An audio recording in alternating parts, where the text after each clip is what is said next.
Баршаңызға қайырлы күн достар. Бүгін сіздермен осындай керемет болып шығатын өте дәмді американдық ең күшті рецепттердің бірі синнабон бөлгелерін дайындайтын боламыз. Достар, дәл осы рецептпен істеуге кеңес беремін. Мұқият соңына дейін қарап шығыңыздар. Құрамына қолжетімді заттары қажет.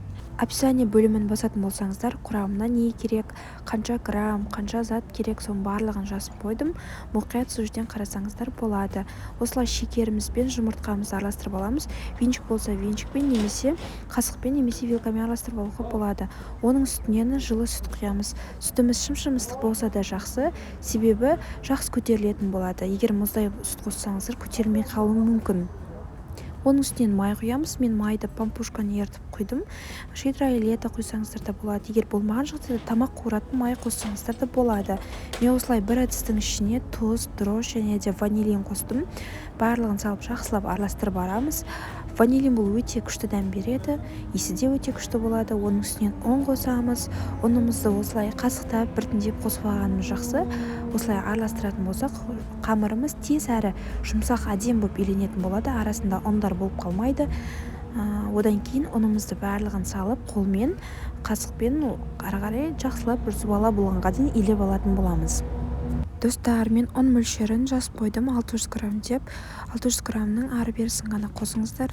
Егер одан көп, яғни 700-800 грамм қосып кететін болсаңыздар, қамырымыз яғни қатты болып қалады және бөлкелеріміз де қатты болып шығатын болады. Бізге бөлкелеріміз үлпілдек жұмсақ болу үшін біз ұнын кішкене азырақ қосуымыз қажет. Қолға жабысса май жағуға болады. Достар, енді салмасын дайындап аламыз. Ол үшін бізге сары май, шекер, корица және какао қажет болады. Егер достар какао ұнамаса, оны қоспауға болады. Достар, менде осында шекер араласқан корица бар еді, осыны қостым. Немесе корицаны бөлек, шекерді бөлек қоссаңыздар болады. Сіздерге қалай ыңғайлы, солай араластыра беріңіздер. Қасықпен болса қасықпен, күрекшемен болса осылай мен сияқты күрекшемен араластырыңыздар. Енді болған соң осыны қамырымыздың бетіне жағып шығатын боламыз. Достар, қамырымыз жұмсақ болғандықтан бізге жабысып қалуы мүмкін оқтайымызға. Сол себепті кішкене ұн себу керек.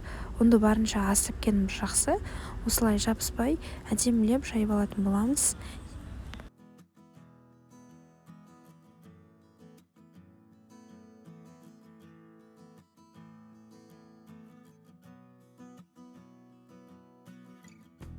Неге достар, салмамызды осылай барлық шетіне дейін жеткіздіріп жағып шығатын боламыз.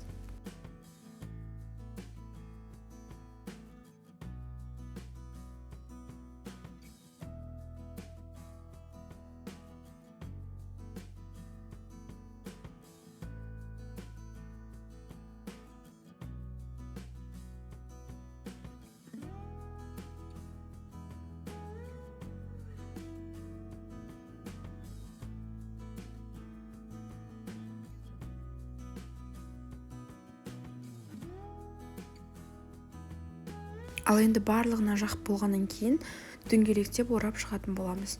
Мен көрсеткендей ораңыздар, барынша тығыз болған жақсы. Барлығын болған соң бір шетке қойып қоямыз. Ал енді мен пергамент қағазын төседім табама, жабысып қалмау үшін. Егер ол болмаған жағдайда май жақсаңыздар болады. Тек жабыспаса болды. Достар, синнабонның осы жері маған өте қатты ұнайды. Жіппен кесіп алатын боламыз. Мен көрсеткендей осындай кішкене жіпті алып, бір-біріне айқастырып, осылай итерсек, осылай әдемі болып кесілетін болады. Біз бұлай пышақпен кесетін болсақ, кесілмеуі мүмкін, себебі пышақ ішіндегі корицасын езіп, немесе қисық кесіп тастауы мүмкін. Жіппен ыңғайлы әрі өте оңай. Уақытыңызды үнемдейді. Осылай бір-біріне жақын қоймастан араларын алшақтатып қойып шығатын боламыз барлығын. Аралары алшақ болған себебі, егер жақын орналастыратын болсақ, бұл қазір іседі, піскен кезде одан бетер ісуі мүмкін. Осылай бір-біріне өте қатты тығыз болып, формасы топ-томылық болмай қалады. Ал енді бетін матамен осылай жауып қоямыз 1 сағатқа. Оған дейін заварной кремді жасайтын боламыз. Достар, мен бұл кремді өте көп қолданамын, себебі бұл өте күшті, дәмі керемет болып шығатын кремдердің бірі, әрі өте ыңғайлы, уақытты да аз алады. Описание бөліміне құрамына не қажет барлығын жазып қойдым.